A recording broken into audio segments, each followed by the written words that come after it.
Chain ने बनाई थी और उसमें उसके साइन भी होते हैं।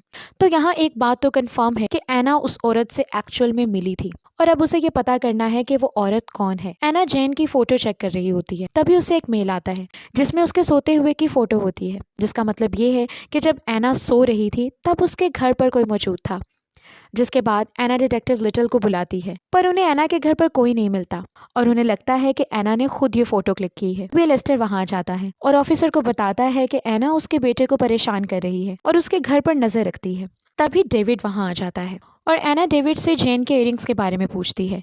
डेविड बताता है कि वो इयरिंग्स कैथरीन नाम की लड़की की हैं, जो उसकी गर्लफ्रेंड थी। तो एना की बात पर यहाँ कोई भी यकीन नहीं करता। सभी को लगता है कि एना जो दवाइयाँ ले रही है ये सब उसी की वजह से हो रहा है। एना बोलती है कि अगर उसके हस्बैंड यहाँ होते तो ज़रूर उसकी बात सुनते। इस पर ऑफिसर एना को बताते हैं कि उसके हस्बैंड और बेटी की मौत बहुत देर पहले हो गई थी। तो एक दिन एना, एड और ओलिविया वेकेशन के लिए जा रहे होते